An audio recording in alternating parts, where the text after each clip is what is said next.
Radhe Radhe friends. ओम गम गणपते नमः। ओम नमो भगवते वासुदेवाय। आज हम अधिक मास या पुरुषोत्तम मास की पौराणिक कथा के बारे में बात करने जा रहे हैं। यह एक सच्ची घटना है। अधिक मास को लोन मास और पुरुषोत्तम मास भी कहा जाता है। शास्त्रों के अनुसार अधिक मास में दान, पुण्य और ईश्वर की उपासना जैसे धार्मिक कार्य करने से उनका पुण्य फल कई गुना अधिक हो जाता है। जानिए क्या होता है अधिक मास, क्यों यह 3 साल में एक बार आता है और इसका क्या महत्व है। साथ ही सुनिए यह अधिक मास और इसकी जुड़ी पौराणिक कथा। हिंदू धर्म में वैदिक पंचांग में वर्ष की गणना सौर मास और चंद्रमास के आधार पर होती है।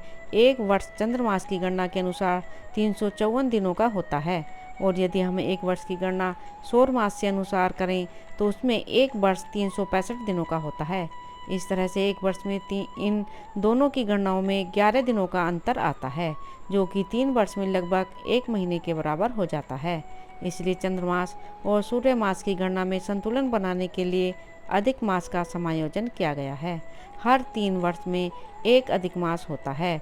वर्ष 2023 में सावन माह में अधिक मास के दिनों का समायोजन होने से इस बार 2 सावन होंगे, या ये कह सकते हैं कि सावन 2 महीने का होगा। अधिक मास 18 जुलाई दिन मंगलवार से शुरू होकर 16 अगस्त 2023 दिन बुधवार को समाप्त होगा। अधिक मास को मलमास भी कहा जाता है, इसलिए इस मास में मांगलिक कार्य वर्जित होते हैं। मल मास में विवाह, जनेऊ, नामकरण, गृह प्रवेश आदि किसी प्रकार के मांगलिक कार्य को नहीं कहते, किंतु तीर्थ यात्रा, भगवान कथा, श्रावण तीर्थ स्नान, दान आदि का फल कई गुना अधिक मिलता है। अधिक मास में कांसे के पात्र में 32 पुआ रखकर दान रखने का विशेष महत्व होता है। अधिक मास की पौराणिक कथा। एक प्राचीन कथा के अनुसार एक समय दैत्यराज हिरण्यकश्यप ने ब्रह्मा जी की कठोर तप करके उनसे वरदान में अमृत प्राप्त करना चाहा, किंतु ब्रह्मा जी ने उसे अमरता प्रदान करने से मना कर दिया, क्योंकि यह प्रकृति के नियमों के विरुद्ध है, और हिरण्यकश्यप को कोई और वरदान मांगने के लिए कहा।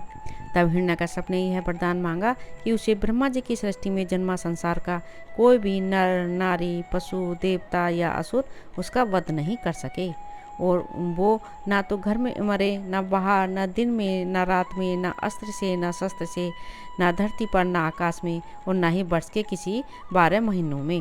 ब्रह्मा जी ने उसे उसकी इच्छा के अनुसार वरदान दे दिया। ऐसा वरदान पाकर हिरण्यकश्यप स्वयं को अमर मानने लगा और उसने स्वयं को भगवान घोषित कर दिया। सभी ऋषियों मुनियों को उसने यज्ञ आदि अनुष्ठान करने से रोक दिया। उसके अत्याचार से सभी लोग त्राही त्राही करने लगे। उसने अपने पुत्र प्रहलाद को भी मारने का प्रयास किया, क्योंकि उसने हिरण्यकश्यप को भगवान मानने से मना कर दिया था। प्रहलाद भगवान विष्णु का परम भक्त था और उसकी रक्षा के लिए भगवान विष्णु ने नरसिंह अवतार लेकर अधिक मास में संध्या के समय अपनी गोद में लिटाकर अपने नाखूनों से उसको चीर दिया। मानवता की रक्षा हेतु हिरण्यकश्यप के वध के लिए अधिक मास का संयोजन किया गया है। राधे राधे। ओम नमो भगवते वासुदेवाय। मेरे इस चैनल को ज़्यादा से ज़्यादा सब्सक्राइब करें, लाइक करें और शेयर करें।